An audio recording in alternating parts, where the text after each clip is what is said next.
Remote work is profitable. At least that's true according to a survey by Boston Consulting Group, who looked at over 500 companies who employed a collective 26.7 million people. And companies that implemented remote work policies saw on average 4 times greater growth compared to companies that forced in-office working. And yet, you might have noticed that despite these seemingly quite shocking headline figures, companies are moving rapidly in the other direction as of late. More and more corporations have been announcing return to office orders, including Amazon most recently, which told its workers that they would have to come in 5 days a week. This was incredibly unpopular with its staff. What's maybe even more surprising is that around 80% of CEOs expect a full return to office within the next 3 years. This isn't just a private sector thing. The Canadian government recently announced a mandate requiring all federal workers to be in the office at least 3 days a week. It was met with great resistance, and yet they, much like these private companies, decided to go ahead with the change. And yet, corporations are not stupid, right? Despite the fact that this seems like it's obviously a bad move, there is some logic here. And there are some reasons why governments and private companies alike seem to be following this same policy. I think a great place to start is with Amazon, because they announced their return to office in this letter by the CEO, Andy Jassy. And this letter tells us actually quite a lot about the reasons behind it. We're going to try and translate from CEO into English. In this letter, there is one word that appears time and time again: culture. It appears like 11 times and is cited frequently as the reason behind implementing this change. Culture is one of those words that's like pretty loosely defined and quite open to interpretation. In terms of how Amazon CEO defines culture, he mentioned things like scrappiness and being joined at the hip with your teammates, which is probably closer than I want to get to most people. But specifically, I want to focus on this one word, frugality. Because remote work isn't just good for growth, it obviously can lead to millions and potentially billions in cost savings. And you would expect a company which is as frugal as Amazon to consider the fact that half of US workers would actually accept a pay cut for remote work. And yet, rather than do that, they would rather force them back into the office. Now, despite the fact that the letter doesn't actually mention any numbers, there are other people who have actually tried to run the numbers. For example, I came across this one study which looked at Trip.com. Trip.com is like a $40 billion business. And they actually ran a proper academic study to measure whether the impact of working from home was positive or negative on their company. And the things they found were that working from home led to a 13% performance increase, largely due to people taking fewer sick days if they were working remote. The firm also saved around $2,000 per employee per year. And workers showed improved satisfaction and lower turnover, meaning they were less likely to quit and they were more likely to enjoy their job while they were there. When a company that has 100 times as much to gain from just checking doesn't mention any of the numbers, it seems to almost imply that it's like just vibes, right? Was this decision made just based on vibes? Well, if you scroll down a little further into his letter, he kind of gives away the game a bit, at least. So Andy Jassy says, so we're asking each S-team organization to increase the ratio of individual contributors to managers by at least 15% by the end of Q1 2025. There are 2 ways you can increase the ratio, right? You could either hire more staff who aren't managers, or you could get rid of managers. Clearly, the implication is here quite strongly that he'd like to get rid of managers. His justification for this is that it'll allow the team to move fast, clarify and invigorate their sense of ownership, and strengthen our organization's ability to make our customers' lives better. When they're looking to reduce the number of managers by 15%, I'm sure we can all think of a more practical reason why that might be the case. The tech industry has been carrying out layoffs non-stop for the last year, and Amazon is a tech company much like any other. Morgan Stanley, the investment bank, published a report on Amazon just recently which found that by cutting 13,000 manager roles, they could save around $2.1 to $3.6 billion. This idea of like firing people is a huge reason for the return to office movement. And there are big incentives to do it in this way rather than to lay off people directly. A stealth layoff like this is also a way to avoid the public backlash.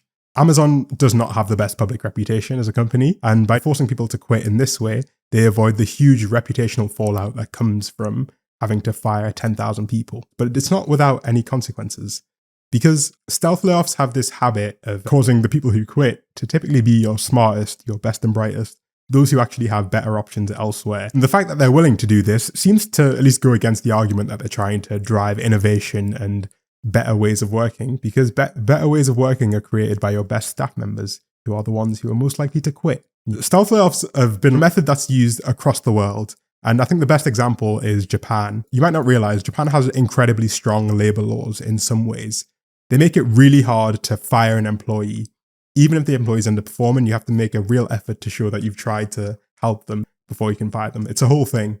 So Japanese companies have come up with this clever strategy called the banishment room. If the company wants to fire them but can't, they put them in this room, they give them the most mind-numbing work that they can until they get so depressed that they quit of their own volition. This is a super creative strategy to get around these hiring laws. And, there's no reason to expect a company like Amazon to be any less creative in how it encourages staff to leave. And layoffs are one factor amongst a few, in my opinion, actually. The second arm of this return to office movement concerns commercial real estate. If you haven't been keeping track, commercial real estate has been in a bit of a bad place lately. Foreclosures jumped almost 50% in September. The value of commercial real estate has been dropping steadily as people have been evacuating from city centres, and companies are a bit mad about this. Some companies are more mad than others. Amazon bought, just before the pandemic fully kicked off, a brand new building in New York City for $1.15 billion. A building which sat empty for most of the pandemic and has only just opened. It's not just a problem for the egos of the people who greenlit these projects, but it's also a big problem because of tax. Infamously, Amazon almost got $3.5 billion in subsidies from the state of New York to build a new HQ. And the only reason this didn't happen was due to huge public backlash. The justification for these huge tax breaks is that building such offices adds lots of jobs to the local economy. It adds lots of economic activity, from transport to food to all of these different industries that supposedly benefit. How much it works out when you actually work out the cost per job is more debatable. But this is just one case amongst many. Some of these tax breaks often come with occupancy and job creation requirements. So you need to create a minimum number of jobs, and your workspace needs to be pretty full most of the time. And this is big money. Amazon got very close to getting over $3 billion from New York alone. And you can imagine what this works out to when you multiply it across the planet. And to be fair, having them full not only gives them these tax breaks, it also looks good. Because let's be real, part of the return to office movement is driven by ego as much as anything else. Empty offices do just look bad if you're a manager.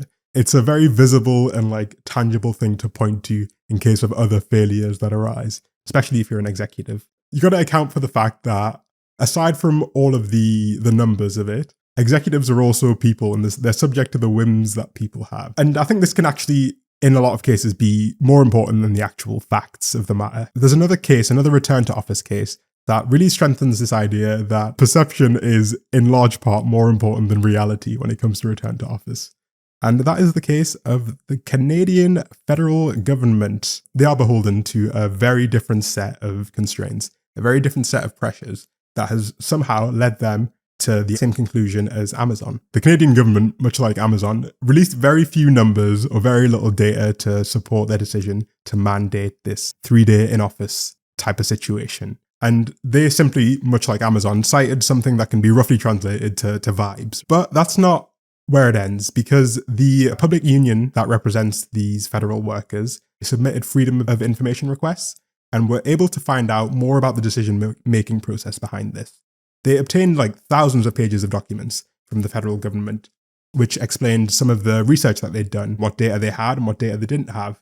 And I thought that it was super, super interesting to see the conclusions of what this data actually said. One presentation was presented to the Chief of Human Resources for the Canadian federal government. And it suggested that they had 3 options for how to move forward with their work and policy. They could either go mostly on-site, they could either go scheduled, which is a prescribed model of hybrid work, or they could go flexible first, which encouraged people to remote work. And this document made a specific recommendation. It actually suggested to the chief of HR that they go for flexible first. It achieved the desired outcome to a great extent. Their own research found that remote work was the best option for them. And yet they decided to not go with it, which is bizarre. It becomes less bizarre when we look at the downsides that they describe of a remote first policy. Specifically two impacts. It's an open secret that businesses that operate downtown would like to see workers back in the office. The Canadian Chamber of Commerce, which represents a whole load of Canadian corporations, has been lobbying for the last 2 years to encourage federal workers back into the office. And this has not been done in secret or anything. If you don't know who Doug Ford is, he's the political leader of a Canadian province. And this is a quote from him. Why are you asking the Prime Minister to call on federal workers to return to the office full time? Well, that's pretty simple. You got to get the economy going downtown. These restaurants are hurting, the shops are hurting, anything to get the economy going and ridership. There's been like an open push from government to encourage economic activity in downtown centres, not by incentivizing people to go there, but rather by obliging them to go there. The second external impact that seemed to drive the Canadian government away from its own recommendation to stick with remote is public perception and scrutiny, which is actually a huge factor. Because if you've made it this far, I presume that you're generally in favour of workers having the choice to be remote or to appear in person. But that's not actually a common sentiment. When it comes to federal workers, a lot of people really, really don't like them. In fact, 6 out of 10 Canadians support a federal return to office mandate. Interestingly, around 80% of Canadians think remote work is a good thing when you ask them about themselves, and yet 6 out of 10 seem to support a return to office for federal workers. Governments are hugely incentivized to do what looks good over what's effective, and it can drive actions that are against their own actual research and that simply look good. In the documents, the Canadian federal government makes reference repeatedly to this idea of global and jurisdictional trends, effectively justifying their return to office movement because everybody else is doing it. All the private sector companies are doing this return to office, and therefore it doesn't reflect well on the government if their federal workers can sit at home while everyone else is going into the office. That's at least their justification. So what if they actually followed the data? What world would that lead to? This one study of federal workers, which was carried out after this return to office mandate, found that in Quebec, the emissions of workers who stayed remote were 64% lower compared to in-person workers. Remote work has this huge outsized benefit on society as a whole because it makes the workplace a lot more inclusive to a huge range of people who might not be able to work otherwise. It allows people with young children to do a full-time job. It allows people who have particular disabilities that may impede their mobility to do a full-time job. And overall, there's clearly just a huge benefit. But that's a very politically unpalatable thing to do. The people who are doing these mandates have their justifications, but they're also human, and therefore they are subject to the same whims all humans are. They're subject to wanting to protect their ego, to wanting to feel like they're the big man in many ways, and to wanting to preserve their sense of identity. It can be tempting to think of all corporations as perfectly rational, but as long as they're operated by people, they'll be subject to the whims of people's egos.